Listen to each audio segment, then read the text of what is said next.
quero ler com vocês Oséias. Essa semana eu estou lendo Oséias, comecei semana passada. Essa semana continuei lendo Oséias, eu li o capítulo 2 de Oséias. Eu fiquei muito impactado pelo capítulo 2 e fiquei pensando se eu deveria ou não falar essa mensagem hoje. Primeiro porque é uma mensagem, eu achei, pelo menos para mim, ela foi muito impactante, falou muito ao meu coração, mas ela exige um certo temor, penso eu. Me preocupa um pouco essa mensagem, e os irmãos talvez entendam ou não por quê.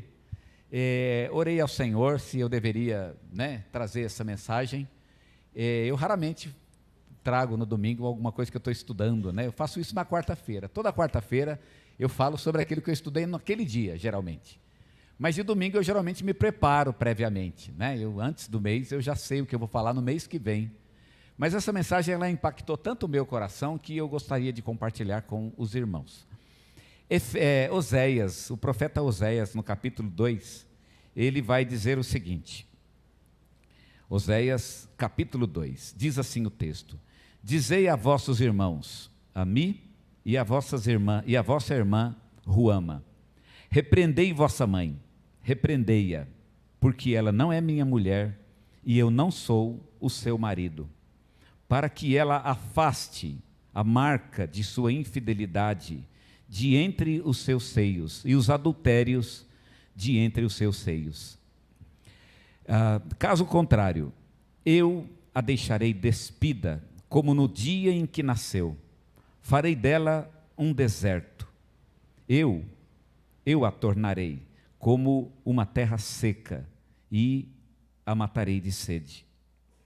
Não terei compaixão de seus filhos, porque são filhos da infidelidade, porque a sua mãe se prostituiu, aquela que os concebeu agiu de forma vergonhosa. Ela diz: seguirei meus amantes que me dão o pão, a água, a lã, o linho, o óleo e as bebidas. Eu quero ler só até esse texto e quero orar antes de falar um pouquinho com vocês. Obrigado, Deus, por estar conosco e falar conosco até este momento. Continua falando.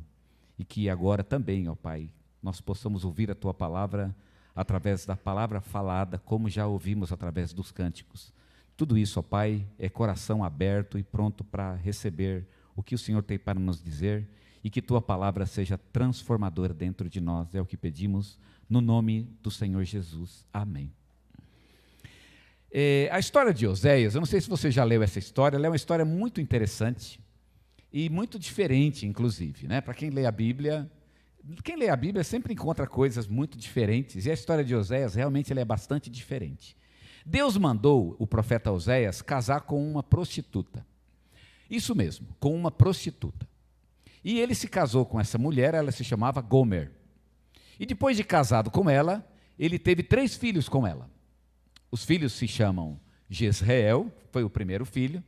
O segundo foi uma menina, e ela chamou Loruama. E o terceiro foi um menino que se chamou Loami. Depois que ele teve 3 filhos, essa mulher, ela o traiu. Ela era uma mulher de prostituição e ela era acostumada com essa vida, e aconteceu aquilo que era de se esperar que acontecesse mesmo. Não era uma boa pessoa, e no fim ela acabou deixando o profeta Oséias, e ela foi embora, foi atrás de seus amantes, e deixou Oséias com os seus 3 filhos. Na continuação do texto, Oséias casa novamente. Nós não vamos entrar nesse mérito, pelo menos por enquanto não, mas eu queria pensar um pouquinho com vocês hoje sobre a reação de Oséias, ou a reação de Deus em relação a Oséias. A história de Oséias, ela é um retrato da história de Israel e de Deus. O que Deus fez foi usar a vida de Oséias para falar da relação que o próprio Deus tem com o seu povo de Israel. É como se Deus tivesse se casado com Israel e Israel fosse uma nação infiel.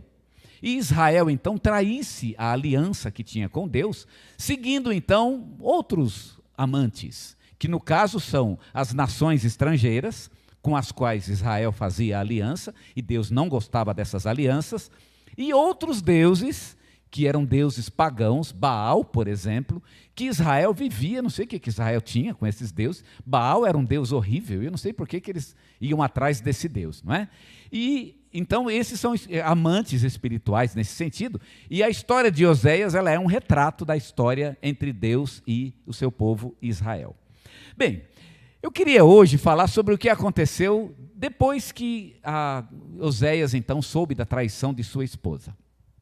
O texto começa no capítulo 2, ele começa dizendo: repreendei a vossa mãe. Repreendei a vossa mãe. E até o versículo 5, o texto ele está falando para os filhos de Oséias. Ou, no caso aqui, para os filhos em relação à mãe. Embora aqui fale-se da esposa de Oséias, mas o texto também tem uma referência a Israel e à prostituição espiritual de Israel. Então, a gente tem que aprender a separar uma coisa da outra, ou a juntar as duas coisas e entender que é um sentido figurado aqui na experiência de Oséias. Mas eu queria começar com essa expressão: repreendei a vossa mãe. Repreendei a vossa mãe. A ideia do repreendei vossa mãe, e a minha surpresa com o texto começou com essa expressão. Porque na Bíblia é estranho que um filho repreenda a mãe. Hoje em dia é estranho isso, né? É estranho que um filho repreenda a mãe, eu creio, até mesmo na nossa cultura. Mas na cultura bíblica isso seria uma coisa meio impensável.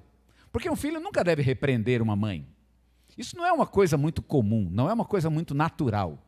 Um filho deve ser repreendido pela mãe, mas ele não deve repreender a sua própria mãe. E o texto começa exatamente com essa expressão: repreendei a vossa mãe. E eu queria começar pensando com vocês a respeito dessa ideia do que aconteceu na vida de Oséias em relação aos filhos.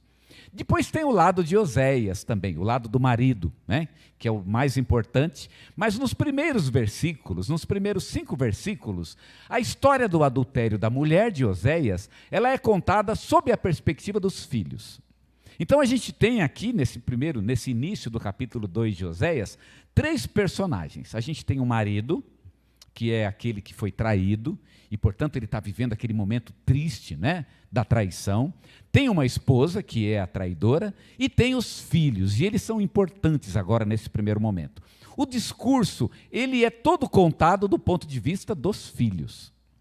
A gente às vezes não pensa nos filhos, né, quando acontece um problema, né, de uma relação de adultério, por exemplo, de uma separação, mas os filhos têm uma participação, e muitas vezes uma participação muito triste para eles, inclusive, nesses desmandos, né, que os adultos e que os mais velhos têm em sua relação. E agora a história é contada do ponto de vista deles. E eu queria falar um pouquinho sobre isso, sobre os filhos, e sobre a maneira como nós nos comportamos em relação a eles. E eu queria hoje falar de uma coisa que eu achei muito triste no texto e tocou muito o meu coração. Como são tristes os filhos de Oséias.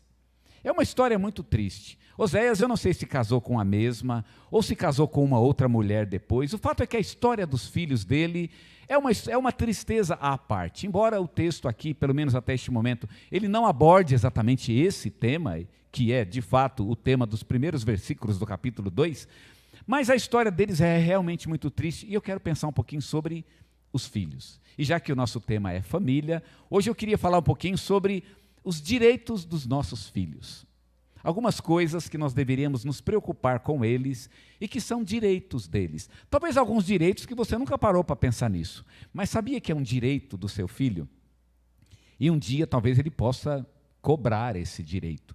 Talvez um dia Deus vá cobrar de você, porque era um direito. Você, como pai, tinha o dever de dar essas coisas a ele. E talvez não seja exatamente aquilo que você pensa, ou que você tem dado até hoje, e eu queria hoje abrir os teus olhos para alguns direitos que os nossos filhos têm. E usar então aqui a história de Oséias, a sua triste história, para falar um pouquinho sobre esses direitos. Quais são as lições então que eu tiro a respeito dos direitos que os nossos filhos têm e que a história deles pode ser mais triste ou pode ser mais feliz, dependendo de como nós estamos com eles e os abençoamos como pais. Primeiramente, irmãos, eu quero deixar a primeira mensagem. Os nossos filhos, eles têm o direito de serem repreendidos pelos pais, sem que precisem repreender os pais. A história de Oséias é uma história triste, porque aqui os filhos tiveram que repreender os pais. No versículo 2, capítulo 2, verso 2, começa dizendo: repreendei vossa mãe. E vocês já pararam para pensar como isso é triste? Imagina um pai que tem algo contra a sua esposa, um marido que tem uma demanda contra a esposa, e ele é obrigado a chamar os próprios filhos e dizer para os seus filhos que eles devem repreender a sua mãe. Repreendei a vossa mãe. Já pararam para pensar na tristeza que isso representa? Um filho jamais deveria fazer isso. Não é papel de um filho repreender os seus pais, dizer que os seus pais estão errados. Não que os pais não cometam erros, e não que os pais não cometam erros também em relação a seus próprios filhos, erros inclusive que eles deveriam pedir até perdão para os seus filhos. Não é isso que está em jogo aqui, isso certamente deve acontecer. O que está em jogo aqui é que os pais, eles são tão errados, e eles têm problemas tão sérios que são piores até do que os próprios filhos. E os próprios filhos têm que tomar a posição moral da família. Como é que numa família os filhos têm que tomar a posição moral? E eles estão acima dos próprios pais, inclusive nos próprios princípios morais. Como é triste para um filho quando ele percebe que o pai ou que a sua mãe é pior do que ele. Já pararam para pensar nisso? Imaginam como isso deve ser triste na cabeça de uma criança, por exemplo, ou de um filho que tem uma certa idade, que tem um mínimo de compreensão moral e perceber que o pai ou que a sua mãe, ele é moralmente pior do que ele. Olha, eu sou ruim. Imagina um filho dizer isso, eu sou ruim, mas o meu pai é pior do que eu, minha mãe é pior do que eu. Um filho não precisa disso. E nós como pais devemos acordar para esse fato. O nosso filho não precisava nos repreender nunca. Nós não poderíamos e não deveríamos ser repreendidos por ele. Repreendei vossa mãe. É um direito dos nossos filhos não precisarem se preocupar com os nossos pecados. Irmãos, ele tem direito. Eu sei que todos nós temos. Eu tenho os meus e vocês têm o de vocês. E nós como pais temos os nossos pecados. E não é isso que eu estou dizendo aqui. Nós temos. Mas nós como pais precisamos dar limites para o nosso comportamento, para a nossa vida diante dos nossos filhos. Não é uma questão de exagerar, mas os meus filhos, eles precisam viver uma vida tal que não precisem me repreender. Eu posso ser repreendido por outros, mas é muito triste ser repreendido por um filho. É muito triste. E ele não precisa disso. Ele deve ser repreendido. Aliás, o errado eu espero que seja ele, não é isso? Eu espero que você chegue para o seu filho, filho, você está errando assim, porque você é o ensinador, você é o mestre. Certa vez Jesus falou com um mestre de Israel, que não sabia algumas coisas básicas sobre a religião.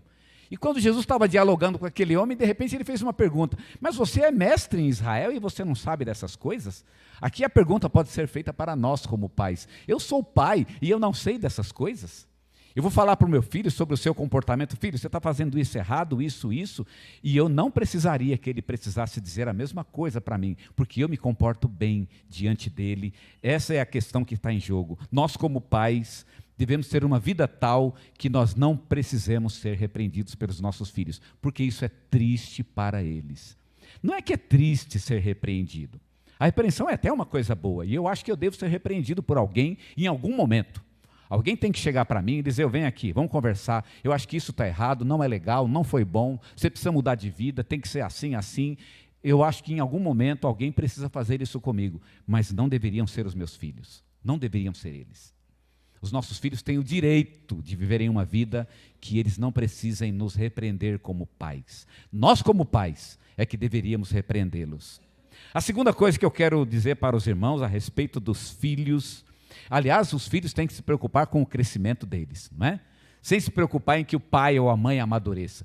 Já viu o filho falando? Meu pai tem que amadurecer. A minha mãe precisa amadurecer. Irmãos, como isso é triste na cabeça de um filho. Um filho não precisa disso. Segunda lição que eu quero deixar para os irmãos é que os nossos filhos têm direito de ver em nossas vidas um casamento funcional. Eles têm que ver na nossa vida que o nosso casamento funciona. No versículo 2 que nós acabamos de ler, diz, dizei à vossa mãe, repreendei, e dizei para ela, eu não sou o seu marido, e ela não é a minha mulher. É o filho que tem que dizer isso para a mãe. Aqui é uma figura, certamente, né? A gente não deve levar isso até as últimas consequências. É um texto figurado, é um texto poético, digamos assim, mas é um texto que mostra a tristeza de Deus. Imagina um pai ser obrigado a chegar a um filho e dizer para o filho o seguinte, filho, vai até a sua mãe e diga para a sua mãe que eu não sou o marido dela. Bom, se eu fosse o filho, eu ia dizer, pai, você tem que falar isso, é o senhor que é o marido dela. Você não ia falar isso ou não?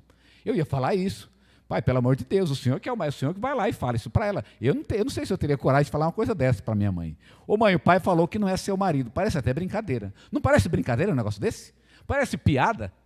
Aqui a ideia do texto é exatamente essa. Gente, como isso é triste. Seria até piada se não fosse tão trágico, inclusive. Porque é muito trágico. Você chegar para um filho e mandar um filho dizer para a mãe que ela não é a esposa do seu próprio marido, porque o marido mandou fazer isso.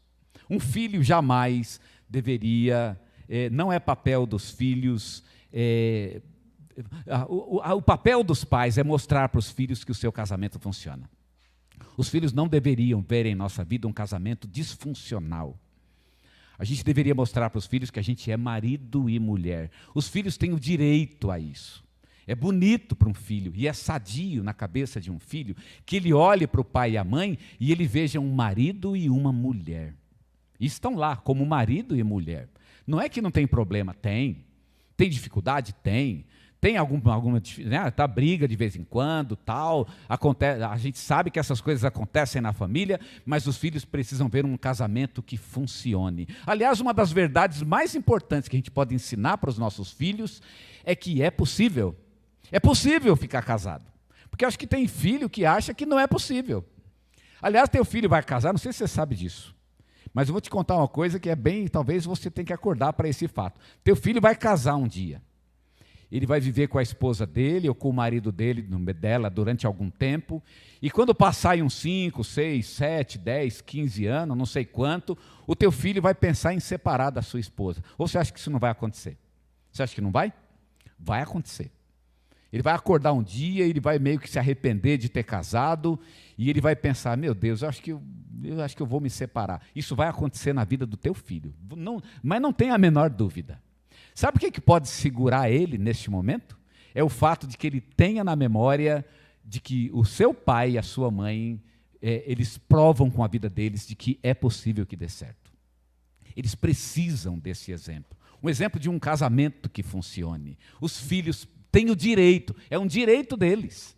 Eles verem que funciona, eles precisam saber disso. A grande mensagem que a gente passa para os filhos da gente é exatamente essa: é possível.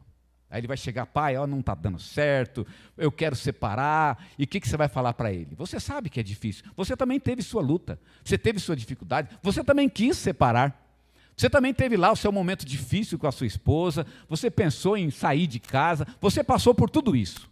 Mas a grande mensagem que você passa para ele: filho, eu estou com a tua mãe porque isso é possível. Eu estou dizendo para você, é possível. E eu estou mostrando isso com a minha própria vida. Os filhos têm direito a isso. Quando eles pensarem na própria vida deles, eles precisam ver na vida dos seus pais que é possível. É possível. De que não precisa buscar caminhos alternativos. Dá certo, é possível que dê certo. Pode ser até que eles não queiram seguir esse caminho. Vão seguir o caminho deles e vão viver a vida deles. Mas eles precisam ver que é possível. Se quiser separar, separe, mas é possível, e eu mostro isso com a minha própria vida. Os nossos filhos têm esse direito. Eles têm o direito de verem um casamento funcional. Pais são maridos, mulheres são esposas, e os filhos precisam ver isso. É um direito deles. A terceira coisa que eu vejo nesse texto, e trago para os irmãos, é que os filhos têm o direito de não precisarem se preocupar com as paixões de seus pais. Irmãos, todo mundo tem paixão, isso é uma coisa normal. E algumas paixões que nós temos, elas são muito feias, e elas estão no coração de todos nós. A gente pode desnudá-las ou não, pode ficar escondido. Mas se tem uma pessoa que não precisaria se preocupar com as minhas paixões, são os meus filhos. Eles precisam estar protegidos das minhas paixões. Aqui no versículo 2, ele tem uma frase que me tocou muito o coração. Fale com a sua mãe, diz o pai aqui para os filhos. E no meio do versículo 2 ele diz, para que ela afaste a marca da sua infidelidade do rosto e os seus adultérios de entre os seus seios. E eu fiquei pensando aqui na ideia de um filho dizer isso para a mãe. Eu, sinceramente, ficaria muito constrangido. Pai, pelo amor de Deus, você não quer que eu fale com essas palavras, né? Eu tive uma criação muito, muito rígida, não é? E a gente não podia falar qualquer coisa. Por exemplo, chamar minha mãe de senhora era uma obrigação em casa. Eu jamais falaria com a minha mãe sobre esse assunto seios, por exemplo, como aparece aqui no capítulo 2. Eu jamais entraria nesse tema com a minha mãe, principalmente se é para falar dos dela. Pior ainda. Meu Deus, eu fico constrangido. Só de falar isso aqui agora eu estou constrangido, inclusive. Não é? Vocês percebem o que está em jogo aqui? Qual é a ideia desse texto? A ideia do texto é que tem uma coisa muito horrível aqui. É um assunto que não deveria incomodar os filhos. Isso é um problema dos pais. Gente, os filhos têm que estar longe desse problema. Isso não é problema para os filhos. A ideia dos seios aqui na Bíblia, eles representam o prazer, a alegria de viver, né? A alegria de ser um casal, por exemplo. Fala sobre as alegrias da vida. Então, a ideia do adultério entre os seios é a ideia de que a pessoa tem as suas paixões, tem as suas fantasias, e isso está chegando até os filhos. Os filhos começam a ver as fantasias dos pais. Ele começa a ver que o pai, poxa, parece igual ele, né? Segue o mesmo caminho que ele. Que coisa triste para um filho. A gente sabe que os jovens têm suas fantasias, né? E eles, até por questões hormonais e da própria idade, a cabeça deles é muito cheia de fantasias e eles precisam de um porto seguro nos pais. Os pais têm que manter as suas fantasias sob controle. Tem que tomar cuidado para isso não chegar nos filhos, porque os filhos têm direito a não ter que cuidar da fantasia dos pais. Como é triste, irmãos, a gente escuta isso de vez em quando, e como é triste ouvir de uma mulher ou de um homem: ah, o meu pai era muito sem vergonha. E eu falei: meu Deus, mas como chegou? Como chegou? Como é que uma pessoa permite que o seu filho veja seus próprios seus desmandos interiores, suas fantasias interiores, suas paixões interiores? Eu não estou dizendo aqui que ninguém tem, que todo mundo, né, os pais são santos, não estou dizendo isso, mas, irmãos, a gente tem que manter isso sob controle, principalmente diante de nossos filhos. Eles têm o direito de que nós sejamos portos seguros na vida deles. Aí eles têm que ver que a gente sabe: filho, eu penso que eu tenho as mesmas fantasias que vocês, mas eles têm que ver que eu tenho o meu controle. Eu tenho um momento que eu vou até aqui, chega, até aqui, basta. E ele sabe onde colocar suas preocupações, ele sabe onde colocar os seus pecados, o filho sabe que o pai tem Deus, aonde ele está diante de Deus, e lá ele coloca tudo que ele faz de errado. Toda aquela maldade, aquela malícia, tudo aquilo que é imundície, tudo aquilo ele coloca diante de Deus, e ali ele conserta, ali ele tem a cura, e o filho, tem que estar protegido disso. Deus, ele merece, né, que a gente esteja diante dele e se limpe diante dele, entre em acordo com Deus a respeito dessa sujeira que está no nosso coração, mas isso é com Deus. Os nossos filhos não precisariam se intrometer com isso, e é muito triste quando a gente tem uma vida de tanto pecado e tanta coisa ruim e tanta coisa negativa que chega até os nossos filhos. Eles não mereceriam isso. Esse é um texto muito triste, de fato, e muito negativo, inclusive, se você pensar desse ponto de vista. Como é que um pai diz isso para seu filho, né? Diga para sua mãe que ela afaste seus adultérios de entre os seus seios. Irmãos, isso é realmente algo muito triste, algo muito infeliz que jamais deveria acontecer. O texto está nos dizendo que nós, como pais, nós devemos livrar os nossos filhos disso. É muito danoso para os nossos filhos terem que conviver com as nossas paixões, com as nossas fantasias. É nosso dever manter essas fantasias sob controle. A quarta coisa que eu aprendo nesse texto é que os nossos filhos, eles têm o direito de se sentirem orgulhosos de nós como pais. Orgulhosos. No versículo 3 diz o seguinte, capítulo 2, versículo 3: caso contrário, eu a deixarei despida. Aqui a ideia de que o pai está muito nervoso, né? E ele chega para o filho e diz: diga para sua mãe que se ela não se consertar, eu vou deixá-la despida. A ideia de se deixar despida é a ideia da nudez, que significa na Bíblia a humilhação. E uma das coisas tristes para um filho é ver os seus pais humilhados. O pai e a mãe são pessoas de honra na vida de um filho. E ele precisa olhar para o pai e a mãe, e essas pessoas têm que ser heróis para eles. Heróis, inclusive, na dignidade, na honra. E é muito triste quando nossos filhos veem que nós somos humilhados. Como é triste para um filho ver a humilhação de um pai. Imagina um pai tem que os pecados do pai chegaram, ele foi tão longe nos seus pecados que ele está vendo outras pessoas tratarem desses pecados e o pai tem que responder diante das pessoas por seus crimes, por suas ações, por seus desmandos sociais, suas dívidas, não sei, por aquilo que fez de errado. E ele começa a ver os pais pagarem pelos seus erros. Irmãos, isso é muito triste na vida de um filho. E nenhum filho merece isso. Imagina como um filho que vê o pai como o seu herói, aquele que ele ama, como é triste ver que o pai está sendo humilhado pelas pessoas. A humilhação de um pai, eu creio, é uma das maiores dores na vida de uma pessoa, e nós como pais deveríamos livrar os nossos filhos disso.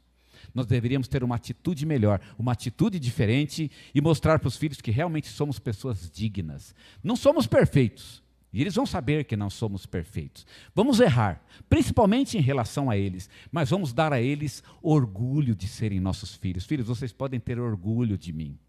Eu já falei para vocês várias vezes que os meus pais, principalmente meu pai, errou muito comigo na questão de um relacionamento mais íntimo. Meu pai não era de muita intimidade, mas o meu pai me deu muitas razões para que eu tenha muito orgulho dele. Orgulho como pai. Ele foi um homem muito honrado. E quem o conheceu no passado sabe disso. Um homem que teve muita honra diante das pessoas, diante da igreja de Deus. Os nossos filhos merecem isso. Isso foi muito bom para mim. E foi muito saudável para o meu crescimento pessoal que meu pai fosse um homem honrado. Seja um homem, seja uma mulher honrada na vida de seus filhos. Eles precisam disso. A humilhação dos pais afeta profundamente a vida dos filhos.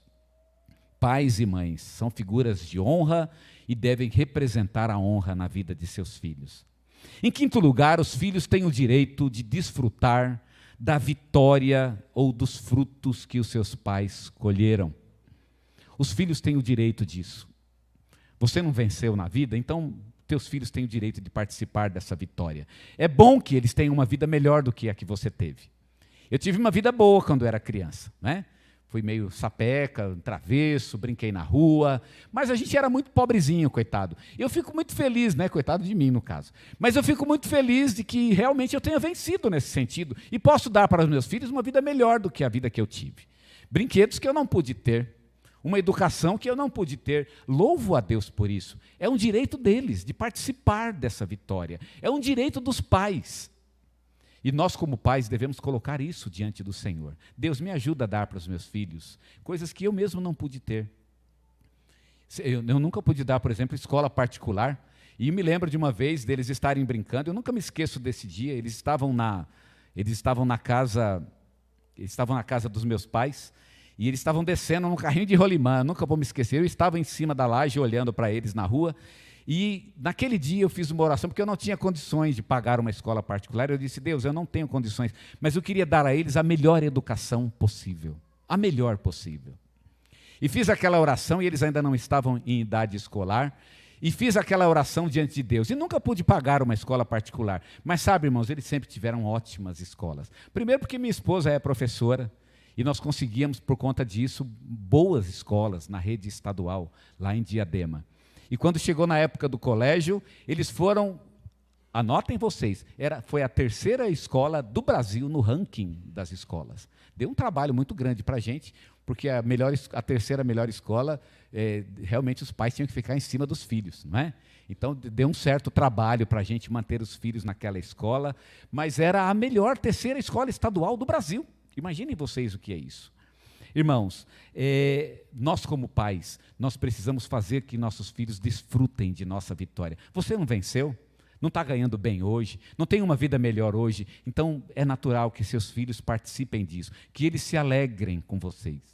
E que vocês mostrem para eles o caminho. Filho, foi assim, eu lutei, eu andei com Deus, foi na oração, foi na batalha com o Senhor, eu e sua mãe juntos, e você vai ter que fazer melhor do que eu. Um dia você vai ter seus próprios filhos, que vocês deem para eles melhor do que eu pude dar a vocês. Como isso é saudável na vida de um filho. Eles têm o direito de participar da vitória e da alegria que vocês estão colhendo na vida de vocês. Em sexto lugar, os filhos têm o direito de serem amados pelos pais. O adultério é um pecado e uma das coisas tristes que o adultério faz é que ele diminui o nosso amor. Quando você está em pecado, você ama menos. Porque você não pode pecar contra alguém que você ama. Não é? Você precisa meio que diminuir a sua dose de amor para poder pecar contra essa pessoa. Porque senão você não pecaria. O amor venceria. Por que Gomer adultera contra Oséias? Porque ela deixou de amá-lo. De repente ela quis amar outros homens e foi atrás deles de fato. E aqui os filhos são convocados porque também foi uma falta de amor para com os filhos. Os filhos, eles têm o direito de serem amados por nós. E eles precisam saber que são amados por nós. Uma das coisas que o pecado faz, isso é muito triste, ele diminui o nosso amor. Eu nunca me esqueço de uma moça que ela tinha um problema muito sério com drogas. E ela tinha várias recaídas, e uma vez a gente foi buscar ela na rua. E naquela vez a gente até pensou que ela ia mesmo se recuperar. E aí quando ela se recuperou e ficou uma semana, 2, 3, nós estávamos conversando com ela, e uma das conversas que eu tive com ela foi, como é possível? A sua mãe chorava tanto, eu ia com a sua mãe lá e a gente via você, e sua mãe só faltava se desmanchar diante de você. E ela me respondeu, pastor, eu não tinha sentimento. A minha mãe chorar para mim era como nada. Hoje eu entendo. E ela ficou realmente sensível, né? Depois ela ficou muito sensível para isso e ela entendeu, eu não tinha sentimento. O pecado tira o nosso sentimento. A gente perde o sentimento. Porque você não pecaria. O amor, ele de certa forma impede o pecado nas nossas vidas. Se você ama a Deus profundamente, isso representaria um freio no seu pecado. O pecado, de fato, tira o sentimento de amor de nossas vidas. E aqui os filhos são convocados para falar com a mãe exatamente por isso. Porque eles estão, de certa forma, cobrando o amor. Mãe, você não ama a gente? Como é que você faz um negócio desse? É direito deles serem amados. Os nossos filhos têm o direito de serem amados por nós. Nós podemos amá-los de todo o coração. E eles precisam saber que são amados por nós.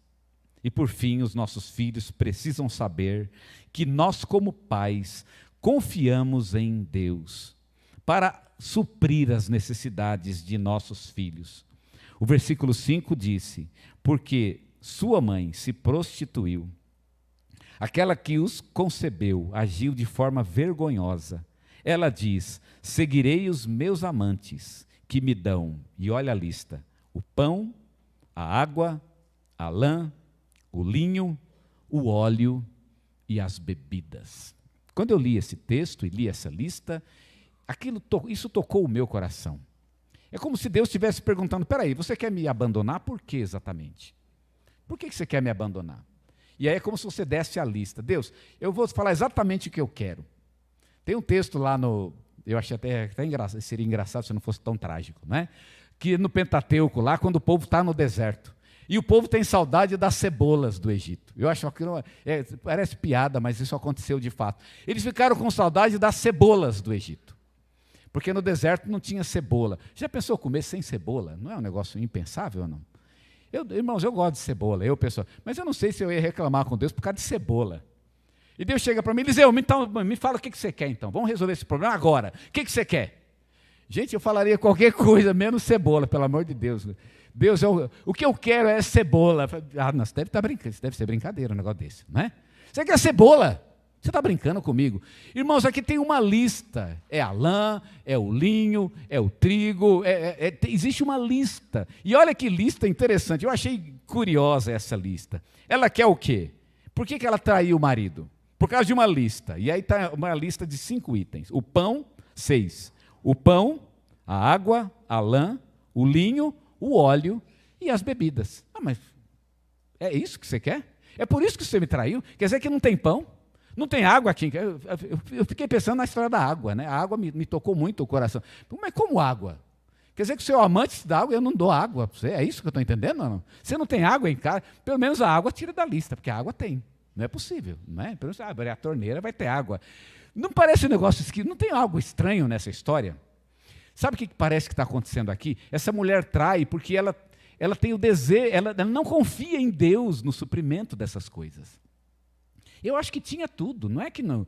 Oséias é um marido ruim, não. Eu acho que Oséias dava essas coisas, como Deus dá as coisas do dia a dia. Mas em algum momento ela deixou de confiar. Não, acho que Deus não vai mais me abençoar. Hoje tem, mas eu não estou garantindo para amanhã. E aí a pessoa começa a desconfiar de Deus. Eu não vou ter bênção, eu não vou ter mais suprimento. E aí começa a buscar outros recursos. Vai atrás de outros deuses, outras coisas, outros recursos, né? Os recursos dessa vida. Vai tentar outros caminhos por medo da carência, medo da necessidade. Como se Deus não pudesse suprir essa necessidade. Na quarta-feira eu falei sobre esse versículo e eu destaquei uma coisa importante nesse versículo, de que aqui você tem o ataque mais brutal que se pode dar a um homem na sua masculinidade. A gente é homem, eu vou dizer para um homem o que sua mulher podia falar para você, que podia, a pior coisa que um homem pode ouvir, pior do que eu não te amo. O que pode ser pior? Quem precisa de ouvir eu te amo é a mulher, né? Geralmente não é o homem. Leia um livro chamado Amor e Respeito, que a minha esposa adora, que vocês vão entender essa questão. O homem, o que ele precisa é de respeito. Por isso o amor é mais importante para a mulher do que para o homem. A mulher geralmente ela ama o homem como uma espécie de armadilha. Ela ama e fala que ama, que é para ver se ela ouve do homem que lhe ama ela, né? E geralmente esse tipo é um jogo interessante esse. E geralmente o homem nunca cai nesse, ele nunca entende isso, né? Ele é meio tardio para entender. O fato aqui é que o golpe que se dá aqui na masculinidade é exatamente esse. É como se você estivesse dizendo isso para Deus. Deus, eu vou buscar um amante, porque eu não confio que o Senhor vai me suprir. Eu estou com você, mas na verdade eu tenho medo de viver com você. Eu acho que você não é homem suficiente para me alimentar. Olha, me diga, me odeia, pelo amor de Deus, me odeie, mas não diga um negócio desse. Porque esse é um golpe na masculinidade. Porque o homem, ele é aquele que se sente forte, não é? A maior honra de um homem é proteger sua esposa. Ela chegar e dizer, olha, para falar a verdade, eu prefiro um outro lá porque eu me sinto mais protegida com ele. Eu nem gosto dele, na verdade até gosto mais de você. Mas na verdade eu tenho medo, porque eu não me sinto protegida. Irmãos, nenhum homem gostaria de ouvir isso, pois foi o que Deus teve que ouvir do seu próprio povo. Deus, eu não confio no Senhor, eu não acho que o Senhor vai me alimentar. Eu tenho uma listinha aqui, é a lista do meu medo. A lista dos... Quais são os seus medos? Está aqui na lista. Medo de faltar o pão, a água, a lã, o linho, o óleo e as bebidas. Eu acho que Deus ia olhar para essa lista, ou ele ia rir da minha cara, ou ia mandar um raio do céu, né? Acho que o raio é bem mais provável, não é verdade? Faz sentido isso para você? Faz sentido? Quando a gente sai da presença de Deus, porque não confia nele, porque não acredita no suprimento dele, então a gente realmente está com problema. Os nossos filhos precisam ver que nós confiamos em Deus, de que a gente busca Deus. Estamos com problema? Estamos. Está no desemprego? Estamos no desemprego. Mas os filhos têm que saber qual é a solução que a gente busca. O que eu vou fazer? Está com a dívida, está com a necessidade, precisa... Isso tudo faz parte da vida. Nós passamos por isso, eu como marido e minha esposa, passamos por momentos difíceis, momentos inclusive financeiros. Mas foi importante para os nossos filhos ver onde a gente ia buscar a solução. E não era no desespero por aí, não é correndo atrás disso, daquilo, não. A gente vai buscar na presença de Deus. É Deus que vai nos suprir, vamos confiar. Ele vai nos dar um caminho, Ele vai nos dar uma solução, a gente vai depender dEle e Deus vai abençoar as nossas famílias. Nossos filhos precisam ver essa atitude, porque um dia eles podem passar por isso. E eles vão ter que saber o que fazer quando chegar esse momento, e nós vamos ser o modelo daquilo que eles precisam fazer. Quero chamar o grupo de louvor que vem aqui à frente, e nós vamos orar pelas nossas famílias, mas vamos também, como pais, nos colocar na presença de Deus, como bênção na vida de nossos filhos. Não é fácil abençoar os filhos. Eu creio que talvez as pessoas mais difíceis de serem abençoadas são os nossos filhos. Porque abençoar os outros é fácil, abençoar vocês é fácil. Né? É tranquilo. O que precisa? Eu chego aqui para a Bianca. Eu pergunto, Bianca, o que você precisa? Eu preciso de... Pronto. Né? Vamos. Não é fácil? O filho não tem isso. O filho tem necessidades que são muito profundas e que exigem um tratamento na minha própria vida. É o meu eu que abençoa ele. Eu posso abençoar a Bianca de longe, mas o meu filho só vou abençoá-lo de perto, no relacionamento, na intimidade. É o meu eu que vai abençoá-lo. Então a gente como pai precisa mesmo da graça de Deus, e a gente vai fazer isso agora. Vamos pedir a Deus que derrame graça sobre nós e que nos ajude a ser bênção na vida de nossos filhos.